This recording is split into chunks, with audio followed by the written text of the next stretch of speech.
Well, I think it's the most remarkable statement that an opposition has issued in a very long time. It was issued by somebody who has had a long-standing professional relationship with Hassans for a long time, Mr Azopardi, who used to be an associate at Hassans some years ago. And in the context of the drafting of a bill in respect of which Mr Greenberg had been directly instructed by the government of Gibraltar, not by Hassans. So to pick out the fact that somebody in the past has been instructed by Hassans, somebody who is an independent contractor had been instructed by Hassans, is like saying that the government cannot instruct to change a light bulb an electrician who'd been instructed to do some wiring at Hassans some years ago. I mean, it is frankly remarkable, and it is beneath the GSD, which is a party of government, and it is beneath Keith Azopardi, who has been Deputy Chief Minister of this community, to take politics down to the gutter in the way that he has on an issue as important as the creation of a new law subsequent to a recommendation of a public inquiry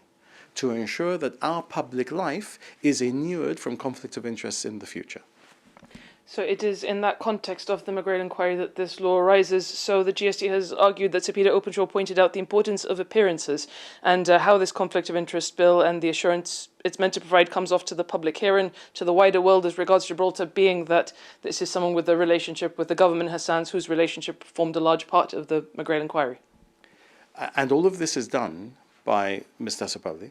in the context of issuing a statement on the same day as he's issuing a statement saying that he is moving a motion in the GSD to grant life membership of the GSD to Daniel Greenberg, a partner at Hassans. And whilst he has been criticising the appointment of Peter Montegrifo,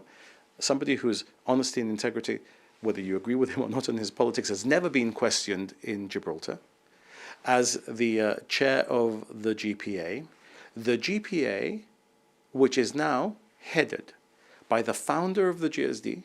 and is advised, hold on to your hat, by Criticised, which is Mr Azopardi's own law firm. I don't understand what it is that's got into Keith Azopardi and the way that he has managed to misunderstand the substance of what was said by Sir Peter Openshaw. And you know that I have issues with some of what was said in there, but this is a recommendation that the government has accepted and has acted on to deliver on to ensure that despite there not being, in my view, any real issue of conflicts of interest arising in respect of Hassans and the McGrail issue, that we do act to protect in future against real substantive conflicts of interest, which can also be apparent conflicts of interest. But unfortunately on this issue, Mr Azopardi, on an important issue for our community, is tying himself and his party up into unnecessary knots. And I think what we're seeing from the opposition generally, what we're seeing from Mr Bocino, from all opposition members, is a typical frenzy of activity. We see it from the GSD from time to time. Every 6 or 9 months, they will issue more than one press release in a week. They will issue more statements on social media. And Mr Azopardi is just, I think, trying to keep up in the obvious issues that there are in respect of the leadership of the GSD. And yesterday, Hassans was unlucky enough that the thing that first came to Mr Azopardi's pen was a thought that perhaps criticising that law firm and linking it to me would be useful in some way. Very unfortunate and entirely incongruous given the other things that Mr Azopardi is doing. Could this issue have been sidestepped entirely by choosing a different lawyer and avoiding any potential for accusations of conflict of interest? If we had decided to choose a lawyer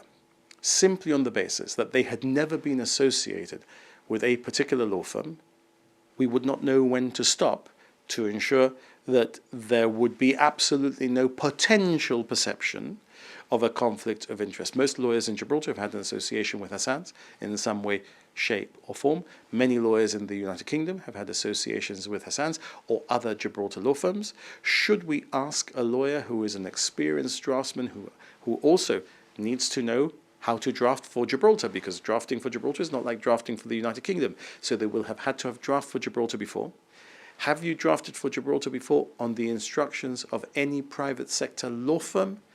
And is that how we choose the best to produce a seminally important piece of legislation? I think the answer to that is absolutely not, and that what Mr Azopardi is doing here is trying to exploit something for his pure party political benefit, but I don't think it's worked for him, because what it does is demonstrate that he is saying one thing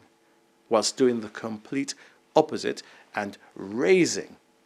Mr. Daniel Greenberg, who was leader of the opposition and a partner of Hassans, to life membership of the GSD, whilst at the same time ignoring that Triaista Nietonish advises the Gibraltar Police Authority, which played a central role in the McGrail Inquiry, and forgetting that he himself has been involved in commenting on the McGrail Inquiry, despite the fact that his law firm was involved in advising one of the parties, thereby also creating an actual or apparent conflict of interest. This is beyond a question of commentary, arguably, though. It's about a law which has a certain amount of weight and permanence. This is not anything other than a question of commentary. All laws will have permanent effect. They are passed by our parliament, unless the next thing that Mr Azopardi is going to say is that people who are elected to our parliament should not have a vote, or should not be able to be elected to a parliament if they have not been associated, or rather if they have been associated with one law firm, unless it's his own law firm, then really the point becomes really ridiculous. And you can see then transparently what Mr Azopardi is trying to do. He is trying to demonize one law firm whilst ignoring the fact that he has a long association with that law firm, that members of his party have a long association with that law firm, that the founder of his party has a long association with that law firm, and that he himself is associated with a law firm that is the recipient of many millions of pounds of government money also. So it's a question of, it's a conflict if it affects everybody else. It's never a conflict if it affects me, because my name is Keith Azopardi.